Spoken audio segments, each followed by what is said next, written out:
اللہ کو خطبہ بولیے خطبہ دینے دے۔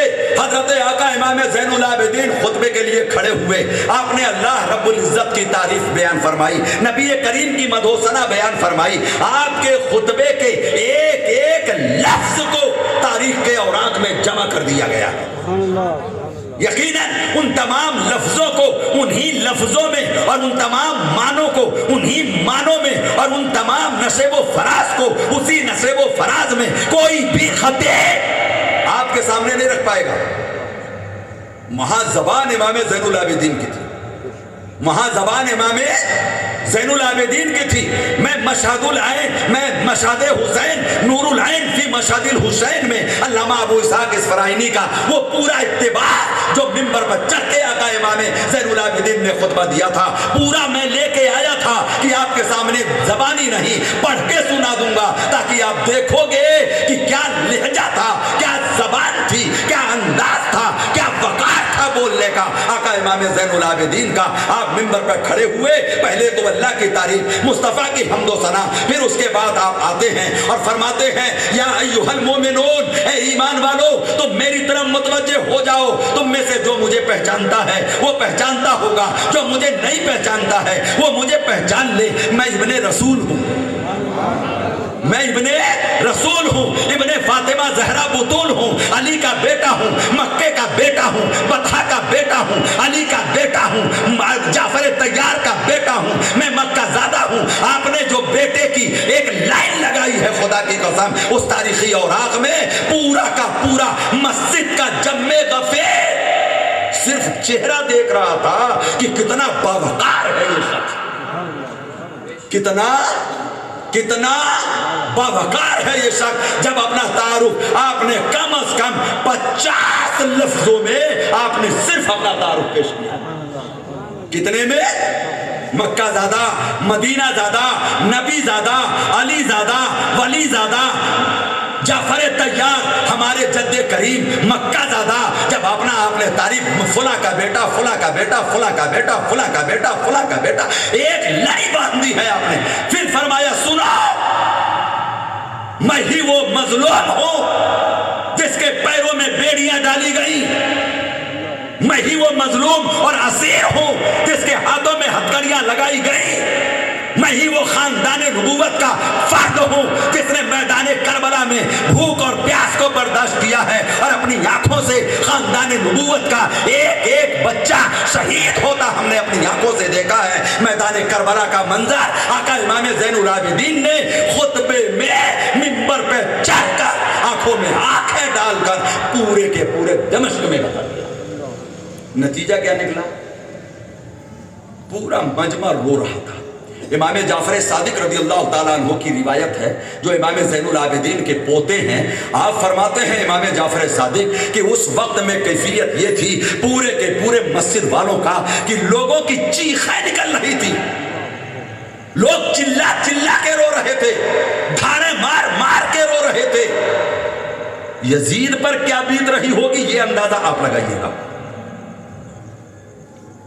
نہ تو عظمت حسین نے تجھے چین سے رہنے دیا ہے اور نہ اب خون حسین تجھے چین کی سانس لینے دے گا۔ کیا سمجھ رہا تھا تو؟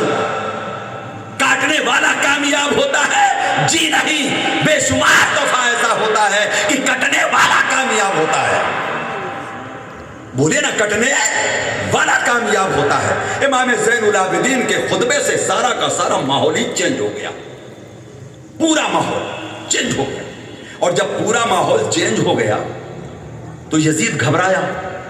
گھبرانے کے بعد دھیرے سے اس نے اشارہ کیا، بس یہی بات پوری کروں گا، مدینے تو پہنچنا ممکن بالکل نہیں ہے، کبھی وقت آیا تو پھر مدینے پہنچیں گے انشاءاللہ، انشاءاللہ۔ اس نے جب اپنے لوگوں سے مشورہ کیا، یار یہ تو معاملہ بڑا گڑبڑ ہو گیا، تم کہہ رہے تھے بچہ ہے بچہ ہے، وہ تو بڑے بڑے باپوں کا بھی باپ ہے۔ فصاحت اور بلاغت اور بیان کرنے کا انداز، ظالم کی آنکھوں میں آنکھیں ڈال کر حق بولنے کی جرات، کیا کریں؟ کہا مؤذن کو اشارہ کر دو کہ وہ خطبے کی اذان شروع کر دے۔ جانتے ہیں آپ مسئلہ معلوم ہے نا آپ کو؟ جب خطبے کی اذان شروع ہو جاتی ہے تو یوں تو کوئی سی بھی اذان ہو وہ شاعر اللہ ہے، جب آواز آئے تو سارے کام روک دینے چاہیے، لیکن زیادہ اہتمام جو ہماری قوم کرتی ہے وہ جمعے کے دن تو کرتی ہی کرتی ہے۔ خطبے کی اذان، کس کی اذان؟ جمعے کے دن کس کی اذان؟ خطبے کی اذان شروع کر دو، تقریر خود بخود ہی بند ہو جائے گی۔ تو یہ جو ماحول بن رہا ہے نا، اس سے پہلے کہ یہ سارے اٹھیں اور سب تیرے اوپر چڑھیں، اذان شروع ہو گئی، اللہ اکبر اللہ اکبر۔ حضرت آقا امام زین العابدین منبر پہ آپ نے اذان کا جواب دیا۔ خطبے کے دن یہ اجازت صرف امام کو ہے کہ وہ اذان خطبہ کا بھی جواب دے سکتا ہے، اس کے علاوہ کسی کو یہ اجازت نہیں ہے۔ ہاں، امام کو اپنے جیسا مت سمجھنا، اللہ پوری قوم کے زبانوں پہ تالے لگا دیتا ہے، ایک زبان خالی کھلتی ہے اور وہ امام کی ہے۔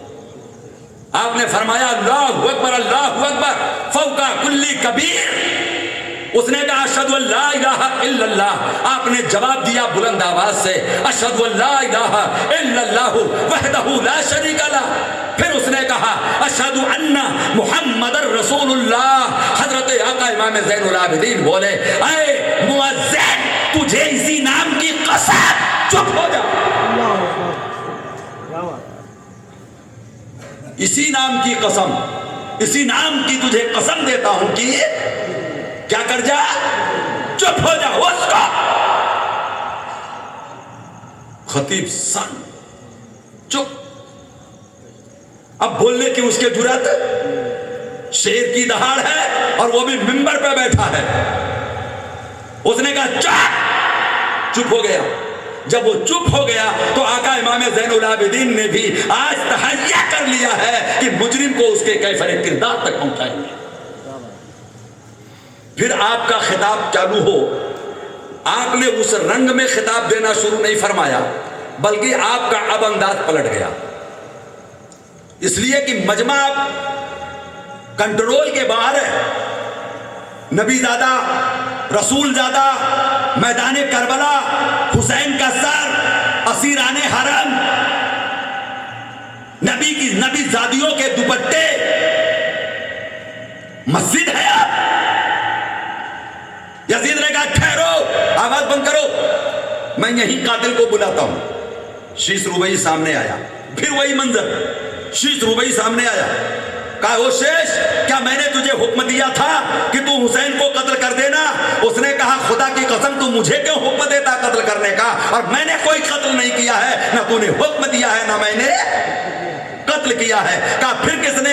اشارہ خولی کی طرف، خولی بھی چلا کے کھڑا ہو گیا۔ اس نے کہا مجھے بھی تو نے حکم نہیں دیا اور میں نے بھی قتل نہیں کیا۔ اس نے اشارہ کر دیا کس کی طرف؟ سنان کی طرف۔ سنان بھی اسی طریقے سے چلایا۔ اس نے کہا کہ نہیں، نہ تو نے مجھے حکم دیا ہے نہ میں نے قتل کیا ہے۔ پھر اس نے کہا شمر سے، اے شمر، کیا میں نے تجھے حکم دیا تھا کہ تو قتل حسین کر لے؟ اس نے کہا ہرگز نہیں، نہ تو نے حکم دیا ہے نہ میں نے قتل کیا ہے۔ کہا پھر کیا کس نے؟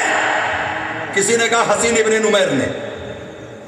حسین ابن، بولیے حسین ابن نمیر نے۔ حسین ابن نمیر سامنے آ گیا، اے حسین ذرا بتا ایمانداری سے، کیا میں نے تجھے حکم دیا تھا کہ تو حسین کو قتل کر دے؟ میں نے تجھ سے کہا تھا کہ میدان کربلا میں حسین کو شہید کر دے؟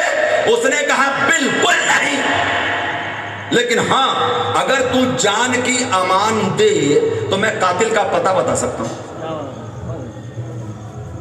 توجہ ہے آپ کی؟ کہاں یزید کی رسوائی ہو رہی ہے؟ ارے بولیے نا، کہاں ہو رہی ہے؟ ہنگامہ کیوں نہیں ہو رہا ہے؟ اس لیے کہ فوج اس کے پاس ہے، تخت اس کے پاس ہے، اس کے حکم کے اشاروں پر تلواریں نکل جائیں گی۔ خلیفہ وقت ہے وہ اس وقت بنا بیٹھا، اور انعام دے کر، اکرام دے کر، اپنے جرموں میں شریک کر کے اس نے بڑی زبردست پہلے سے فوج بنا رکھی ہے۔ وقت کا انتظار ہے۔ کہا حسین، کہا ہاں میں بتاؤں گا، لیکن پہلے تو مجھے جان کی امان دے کہ تو مجھے قتل نہیں کرے گا۔ اس نے کہا چل بتا، قاتل کون؟ دمشق کی جامع مسجد ہے، حسین ابن نمیر ہے۔ کہتا ہے اے مجمع والوں سن لو، قاتل